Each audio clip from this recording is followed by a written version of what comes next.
All right, so now it's time for vocabulary and grammar, which of course is everyone's favorite subject. Whenever people think about English, they immediately think about vocabulary and grammar, which I think is really interesting. Language study is not primarily about vocabulary and grammar, it's primarily about the transference of ideas. But since everybody is so obsessed with grammar, mainly pedantic people who like to catch people in their mistakes, much like many English teachers that I know, even myself included, I'll go over a couple grammar basics with you right now. So, first of all, your and you are not synonyms. So one means it belongs to you, the other means that you are something. So if you say you're stupid, well then you get the idea. All right. Two, two, and two. Because one is not enough, two is not enough. We must have three. Two means you're going someplace. Two means also, and two, also the number two. And if that's not confusing, then I don't know what is. Finally, there, and there, as in they're going to their house because it's there. You get that? Are all separate things. So one's a contraction, they are. This one, again, possessive. And this one's easy because it has here in it. That's how you know it's their, meaning place. Possessive of it is its. It is, right? With the apostrophe. There you go. It's one of the few times you don't have a possessive apostrophe is when it's its. The contraction of could have, with the VE instead of could of. I know it sounds the same, but not written the same. Finally, loose, not tight, and lose, didn't win. I remember reading a newspaper article where the manager of a peanut factory once sent out peanuts he knew to be contaminated with salmonella because he quote unquote did not want to loose any customers.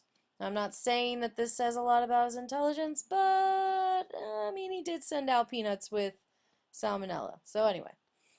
Affect is a verb, as in, I hope that this isn't affecting you in terms of the effect, which is a noun, being boredom. So, let's move on. So, vocabulary is obviously one of those things that you can acquire by looking through dictionaries and thesauri.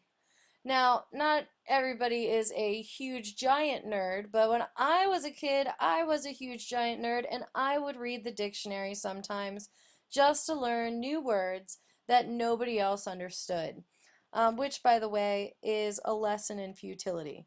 The dictionary and the thesaurus, however, are your friends, especially when you're writing English papers and you don't want to say the word really a whole bunch of times, or good, or very, or something, because these are all very non-specific words. You want to use the most specific word that you can possibly use. So rather than say something, what do you actually mean? If you don't like the word for what you actually mean, then look it up in a thesaurus. It's not a dinosaur and it won't bite you. Context clues. Context clues are how to figure out the meaning of a word when you don't have a dictionary or a thesaurus. So, whereas the thesaurus will give you all kinds of great synonyms, maybe even an antonym or two, a dictionary will give you a definition. Context clues can also give you definitions. They can also give you antonyms or contrasts, things that mean the opposite. They can give you an example, which will help you figure out how to understand what that word means. Or you can just think logically what that word must mean for the sentence to make sense. So there are tons of excellent examples of different kinds of context clues, how you can recognize when you're being given a definition, but they're all fairly common sense. A lot of times authors will say something like pulchritudinous, which means very physically attractive, and that lets you know right away what that word means because the author told you it means this. Or you could have also known as. That's another way to signify that you're being given a definition. An example would be if I said pulchritudinous, much like, I don't know, Rashida Jones, my personal favorite actress.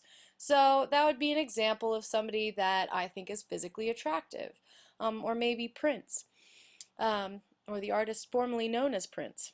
Contrast would be if I said pulchritudinous, unlike Voldemort, or, I don't know, unlike George Bush. Logic, dang, that girl is pulchritudinous. I'd really like to get her number. So you get the idea. So there are different parts of words that will help make it much easier for you as a reader to understand what exactly the word means. Word parts that go before the words are known as prefixes. The words that come from the original Latin and or Greek, or in English, they could really come from anywhere, are known as roots. And then of course the word parts that go at the end are known as suffixes because we fix them onto the suff. Not quite. As you can see, English is actually a really complicated language, and like I said, it's because it pulls from so many different languages. But a couple of different prefixes that I would like you to be familiar with are in this presentation, and I'm hoping that by understanding which roots and prefixes and suffixes mean certain things, you'll be able to identify any word that you come across. So, to start with, light, light, clarity, weight, color. You could say enlightened. If somebody is enlightened, then they have a great clarity of mind. So N-E-N meaning in, light, clarity within. So enlightened. See if you can think of any examples for yourself. Maybe even delight, like a great weight is lifted, delight. Or even lightning, when everything is suddenly clear because there's this flash of light in the sky. Scribe, script. To write, inscription, or even prescription, something that your doctor writes for you so that you can go and fill. Scripture, something that has been written before, a large amount of written work. A scribe is somebody who writes. A script is something that an actor gets and reads, something that a writer has written for them to perform. You can, of course, think of more examples on your own. Port, port to carry. Deport, important, something that carries important weight. Port, of course, carrying back and forth from a certain place known as a port. Portable, something that you can carry with you, so on and so forth. Cred, believe. Later on in the semester, we're going to talk a lot about credibility, how you can believe somebody, or if they are incredible, as in they cannot be believed. Incredible, in this case, the IN, meaning the opposite of credible. Voc, as in vocabulary, to call, for example, your vocation, or if you vocalize something, you are calling out, or if you provoke someone, you are calling them to something, to do a certain action. A lot of grammar is simply about knowing how to put these words in the right order. And words have a lot of different layers of meaning. So we've already talked a little bit about synonyms versus antonyms.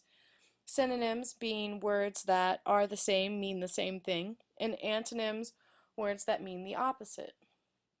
Denotation versus connotation is a much subtler difference. So, for example, denotation you can try to remember as the definition, DE, denotation, DE, definition. Hopefully that will help you remember the difference between that. Then connotation, connotation CON as in connection or connectivity or conduit is something that goes with something. So connotation is an implied meaning. a meaning that goes with something. And this is something that will definitely be on your quiz.